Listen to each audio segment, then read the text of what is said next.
நீ ஒன்னும் சாமானிய மக்கள் கிடையாது, நீ ஒரு மினிஸ்டர், இதெல்லாம் பேசுறதுக்கு முன்னாடி யோசிச்சிருக்கணும் அப்படின்னு சுப்ரீம் கோர்ட் உதயநிதி ஸ்டாலினுக்கு சொல்லியிருக்காங்க. இது எதுக்காக சொல்லியிருக்காங்கன்னு பாத்தீங்கன்னா, செப்டம்பர் 2023 சந்தன் தர்மாக்கு அகைன்ஸ்டா டிஎம்கே கவர்மெண்ட் ஒரு மாநாடு நடத்துறாங்க. அதுல உதயநிதி ஸ்டாலின் சொன்ன சில வார்த்தைகள் தான் இந்த பிரச்சனைக்கு காரணம். அடுத்ததா பாத்தீங்கன்னா, நம்ம கோவில் அடிக்கிற மொட்டைய வச்சு 8000 கோடிக்கு இந்தியால இருந்து சைனாக்கு முடிய ஸ்மகிள் பண்ணிருக்காங்க. அதுக்கு அடுத்தது இந்தியாவோட ஃபர்ஸ்ட் அண்டர் வாட்டர் மெட்ரோ வந்து கொல்கட்டால ஓபன் பண்ணிருக்காங்க. இந்த டாபிக்லாம் தான் இன்னைக்கு வீடியோல டிஸ்கஸ் பண்ண போறோம். செப்டம்பர் 2023 தமிழ்நாட்டுல டிஎம்கே சைட்ல ஒரு மாநாடு நடக்குது. இந்த மாநாடோட மெயின் போக்கஸ் என்னன்னு பாத்தீங்கன்னா, சந்தன் தர்மாக்கு அகைன்ஸ்டா தான் இந்த மாநாடு நடக்குது. அதுல தமிழ்நாட்டு கேபினட் மினிஸ்ட்ரியில இருக்கக்கூடிய உதயநிதி ஸ்டாலின் ஒரு ஸ்டேட்மெண்ட் சொல்றாரு. அதாவது என்னன்னா, சந்தன் தர்மாவை நம்ம தடுக்க கூடாது, ஒழிக்கணும். எப்படின்னா, மலேரியா, டெங்கு போல ஃபீவர் எல்லாம் இருக்குல்ல, இந்த மாதிரி இதை வந்து நம்ம ஒழிக்கிறதுக்கு தான் போராடணும் அப்படின்னு ஒரு ஸ்டேட்மெண்ட் சொல்றாரு. இந்த ஸ்டேட்மெண்ட் பாத்தீங்கன்னா இந்தியா ஃபுல்லா சர்ச்சையை ஏற்படுத்திடுச்சு. அது மட்டும் இல்லாம இந்தியால இருக்க நிறைய ஸ்டேட்ல வந்து உதயநிதிக்கு அகைன்ஸ்டா அவரோட ஃப்ரீடம் ஆஃப் ஸ்பீச் அவர் மிஸ்யூஸ் பண்ணிருக்காரு அப்படின்னு சொல்லி இதை வந்து கேஸ் போட்டாங்க. அப்போ சந்தன் தர்மானா என்னன்னு நமக்கு தெரியணுமா? சந்தன் தர்மான்றது ஹிந்து ரிலீஜியன்ல அவங்க பிலீவ் பண்ற ஒரு ஐடியாலஜி. அதாவது ஆனஸ்டியா இருக்கணும், எந்த உயிரையும் துன்புறுத்தக்கூடாது, அது மட்டும் இல்லாம கிளீனா இருக்கணும், இந்த மாதிரி நிறைய விஷயத்த இந்த கேட்டகரியில இருக்கவங்க ஃபாலோ பண்ணணும் அப்படின்னு சொல்லக்கூடிய விஷயம் தான் சந்தன் தர்மா. இதை ஏன் டிஎம்கே அப்போஸ் பண்றாங்கன்னு பாத்தீங்கன்னா, டிஎம்கேன்னு இல்ல, திராவிடத்தோட மெயின் ஐடியாலஜி என்னன்னு பாத்தீங்கன்னா, எந்த கேஸ்டும் இல்லாம இருக்கணும், எந்த ரிலிஜியனும் இல்லாம இருக்கணும் அப்படின்றது தான் அவங்களோட ஐடியாலஜி. திராவிடியம் ஸ்டார்ட் பண்ணதுல இருந்தே இந்த ஐடியாலஜியை தான் ஃபாலோ பண்ணிட்டு வராங்க. அதனாலதான் இப்படி ஒரு விஷயத்த பத்தி உதயநிதி ஸ்டாலின் பேசும்போது இது தமிழ்நாட்டுல எந்த ஒரு பரபரப்பான நிகழ்ச்சியாவும் ஆகல. ஆனா இந்தியா ஃபுல்லா இவ்வளவு பெரிய நியூஸ் ஆனது காரணமும் அதுதான். நிறைய ஸ்டேட்ல கேஸ் போட்டாங்க, அதெல்லாம் ஓகே.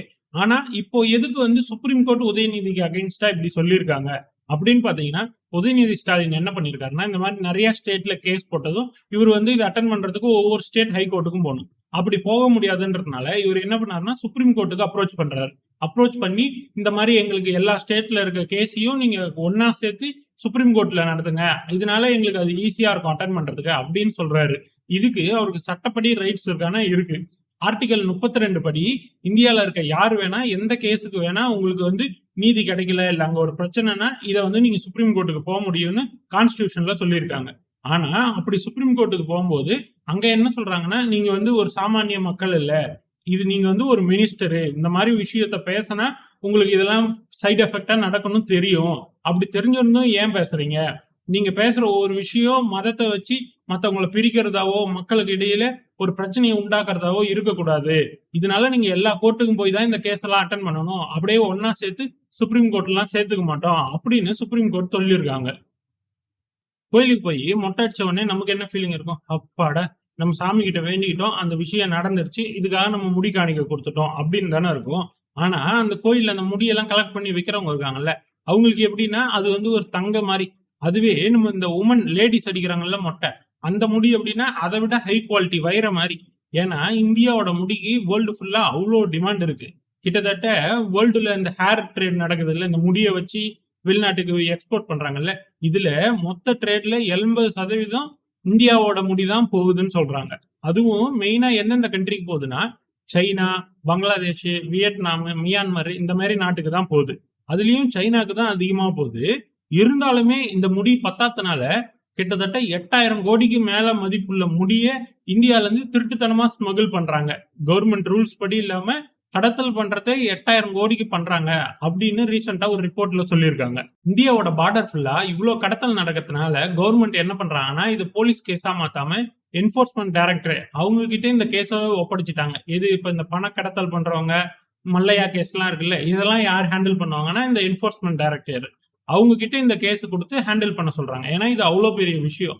அப்போ நமக்கு ஒரு கேள்வி வரும், எதுக்கு உலகத்துல எவ்வளவு பேரு முடி இருக்கு, எல்லா ஊர்லயும் இருக்கு, எதுக்கு எல்லாரும் இந்தியாவை டார்கெட் பண்ணி முடியை எடுக்கிறாங்கன்னா, அதுக்கு அவங்க சொல்ற ரீசன் என்னன்னா, இந்தியன் முடி சாஃப்டா இருக்கு, ஹெல்த்தியா இருக்கு, இந்த மாதிரி நிறைய ரீசன் சொல்லுவாங்க.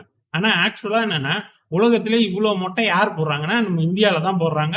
அதுவும் நம்ம தமிழ்நாடு இந்த சதர்ன் ஸ்டேட்ஸ்ல தான் இவ்வளவு மொட்டை போடுறாங்க. வேற இந்தியா ஃபுல்லா எங்கேயுமே பாத்தீங்கன்னா மொட்டைன்றது போடவே மாட்டாங்க. அதனால அவ்வளவு டிமாண்ட் இருந்தாலும் பொருள் எங்க கிடைக்குதுன்னா இந்தியால தான் கிடைக்குது. இப்போ டிமாண்ட் சைனால இவ்வளவு தூரம் ஏறதுக்கு என்னன்னு காரணம் பாத்தீங்கன்னா, அன்ஹெல்தியா அவங்க ஊர்ல மக்கள் இருக்கிறது மட்டும் இல்லாம நிறைய பேருக்கு சின்ன பசங்களுக்கே முடி கொட்டுது, அவங்களுக்கு தேவையான விக்கு இந்த மாதிரி விஷயம் செய்யறதுக்காக தான் இந்த முடியை எல்லாமே இந்தியால இருந்து டிரான்ஸ்போர்ட் பண்றதா சொல்றாங்க. இப்போ இது எல்லாத்தையும் ரூல்ஸ் படி கவர்மெண்ட் கொண்டுட்டு வந்துட்டா இது ஒரு பெரிய பிசினஸாவே இந்தியால மாறிடும்ன்றதுனாலதான் கவர்மெண்ட் இதை வந்து எல்லாத்தையும் கணக்குக்குள்ள கொண்டுட்டு வரணும்னு பாக்குறாங்க. இந்தியாவோட ஃபர்ஸ்ட் அண்டர் கிரவுண்ட் மெட்ரோ எங்க கட்டியிருக்காங்கன்னா வெஸ்ட் பெங்காலோட 2 பெரிய சிட்டியான கொல்கட்டாக்கும் ஹவுராக்கும் இடையில தான் கட்டியிருக்காங்க. அது மட்டும் இல்லாம இது ஹூக்ளி ரிவரையும் கடந்து போகுது. ஆனா இங்க இவங்க அண்டர் கிரவுண்ட்ல எது கட்டுறாங்க? ஏற்கனவே ஹவுரா பிரிட்ஜ் இருக்கு, அது பக்கத்திலே ஒரு மெட்ரோக்கும் ஒரு பிரிட்ஜ் ரெடி பண்ணிட்டு இருக்கலாமே அப்படின்னு நீங்க கேட்கலாம். ஆனா இது வந்து பாத்தீங்கன்னா ஒரு ஹூக்ளி ரிவர்ன்றது ஒரு பெர்னியல் ரிவர், அதாவது வருஷம் ஃபுல்லா தண்ணி வந்துகிட்டு இருக்குது. இதனால பாத்தீங்கன்னா அந்த சாண்ட் வந்து ரொம்ப ஸ்ட்ரென்த்தா இருக்காது, லூஸா இருக்குதுன்னு சொல்றாங்க. அது மட்டும் இல்லாம இதனாலதான் ஹவுரா பிரிட்ஜுக்கே வந்து அவங்க நார்மல் பிரிட்ஜ் கன்ஸ்ட்ரக்ஷன் எல்லாமே வேற மாதிரி கஷ்டப்பட்டு கட்டியிருக்காங்க. இன்னொன்னு அது மாதிரி கட்ட முடியாது, அதுக்கு பதிலா நம்ம வந்து அண்டர் கிரவுண்ட்ல கொண்டுட்டு போயிடலாம் அப்படின்னு பிளான் பண்ணாங்க. ஆனா அதுக்குமே அந்த சாயில் லூஸா இருக்கிறதுனால அவங்க என்ன பண்ணாங்கன்னா இதுக்கும் தரையில இருந்து அந்த மண்ணு இருக்கும்ல ஆத்த, அதுல இருந்து 25 அடி பள்ளம் தோண்டி அங்கதான் வந்து இந்த மெட்ரோவே டிசைன் பண்ணிருக்காங்க. இது வந்து பாத்தீங்கன்னா இந்தியாலே இதான் ஃபர்ஸ்ட் டைப்பு. அவ்வளவுதான் இன்னைக்கான வீடியோ. இதை பத்தி நீங்க என்ன நினைக்கிறீங்கன்னு கமெண்ட்ல சொல்லுங்க. நாளைக்கு நான் உங்களை வேற வீடியோல வந்து பாக்குறேன். பாய் பாய்.